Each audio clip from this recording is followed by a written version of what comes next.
Hello everybody and welcome to RB&D Reviews. I am Rob. And I'm Dave. And we are going to be reviewing this highly anticipated movie called The Hobbit based on J.R.R. Tolkien's book. It's the first book that Tolkien wrote before publishing The Lord of the Rings, but of course Lord of the Rings got made into movies first.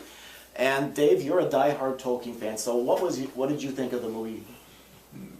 I enjoyed it well. I enjoyed a lot of it. It's just there was some things that weren't in the book that were added in that kind of didn't really disappoint me. I think it took up the extra time because what I'm really mad about is I was hoping this was going to be all one movie, but it turns out this is going to be they're making 3 of these.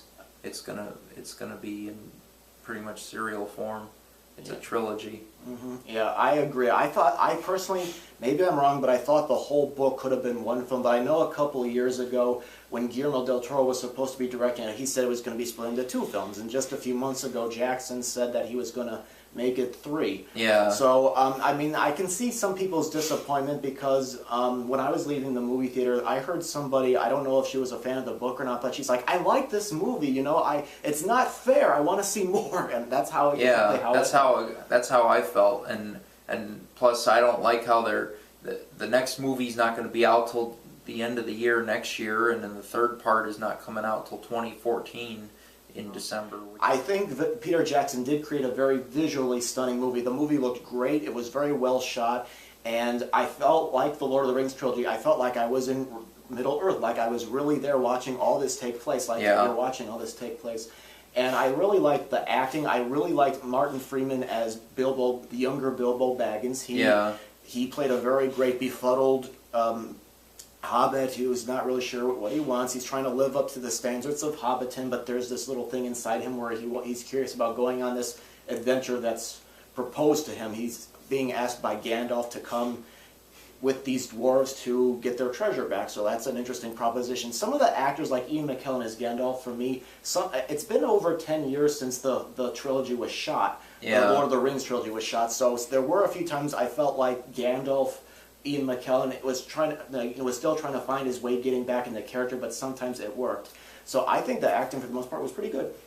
Yeah, I agree. It felt like none of it ever left once he comes into this. I like all who they have casted here for all the characters. I think they all do a real good job playing them and whatnot. The only one character I didn't like at all, not because of the actor, just how they made him, was the Great Orc, the Orc King.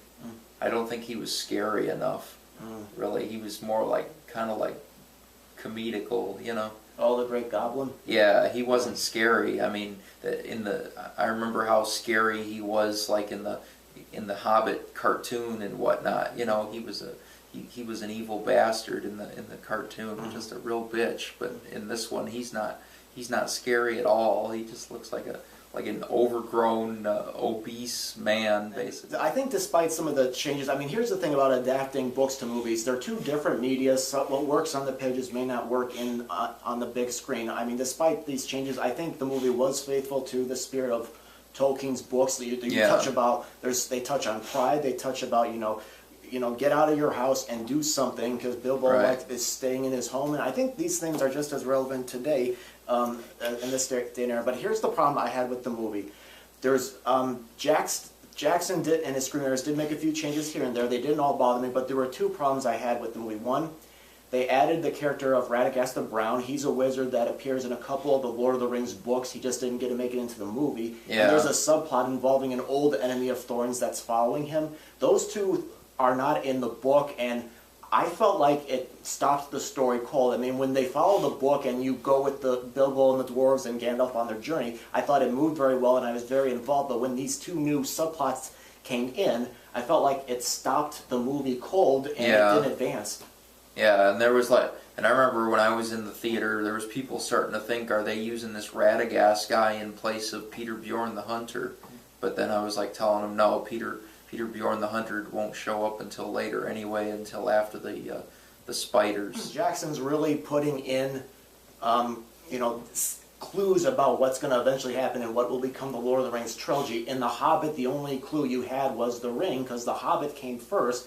Tolkien, I don't think even was planning the Lord of the Rings trilogy. That actually came a little bit later. Yeah. So, I mean, there's a scene where you see characters from the Lord of the Rings books that aren't in there that show up at one point, and I felt like that, for me, that kind of drove me nuts a little bit. I'm sure for some people, depending on how much of a fan they are, some people may get into it, some people may, like the diehard purists, may not be happy with it. But I think there's going to be a lot of controversy with it. What do you think of this interpretation of the famous scene with Gollum? I thought that was excellent. That was a good Gollum. I mean, they used the exact same Gollum they used in the Lord of the Rings trilogy, which was expected, and I'm happy they did. But I think he was a little more darker, oddly. I mean, people were like laughing in the theater and whatnot, but they did that during the trilogy too, because the way he talks and everything. But yeah, I'm glad they used the exact same Gollum, and they used the same person who played him in the trilogy. Yeah, for some reason, I liked Andy Serkis's Gollum in this film than in the Lord of the Rings trilogy. Yeah. I think it's because you get to see a little bit more of character development with him, because he's not part of a huge plot like he was in the Lord of the Rings trilogy. He's part of just a small piece of it. You get to see a little bit about what his life was like before he left his cave to try and get the ring back. Yeah. And you get to see, I think it does a better job at showing his sort of split personality. But I agree. I think for some reason I like this Gollum here than in the Lord of the Rings trilogy. Yeah, I mean, it's the same Gollum. I really like the sets they use for Riddles in the Dark, because it was that giant cave. I mean, you really get into it, and it's like it looks like it goes for miles. Tunnels are just like elaborate and unique and really good looking. Mm-hmm. I agree. I mean, like I said, it's a very well shot movie. I can't wait. Right, even though I like this movie, I didn't love it. I've been looking at a few other reviews where people that are just loving all over it, which is fine. But yeah. Maybe after I see these next couple of films, maybe what my criticisms won't bother me too much. But yeah. I know Jackson says that he's been using Tolkien's notes and some of the appendixes from the Lord of the Rings books, with information about what was going on that we didn't get to read about. And that's supposedly why this movie is being 3 films. Personally, at this point, I don't think it's necessary. Again, my opinion might change when I see the next couple of films. I mean, Jackson's not leaving anything untouched. But I mean, by him adding that extra stuff in, I think he kind of he used up extra space that he could have to put more from the book. How would you rate this movie? Do you think it's worth seeing in theaters, or maybe just wait till it comes out on DVD, or just skip it altogether?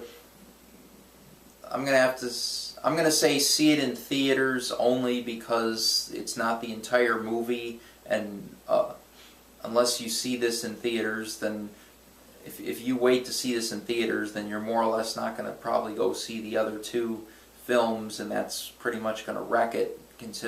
Especially if the next 2 are gonna be better than this one with the continuation. So I'd say probably.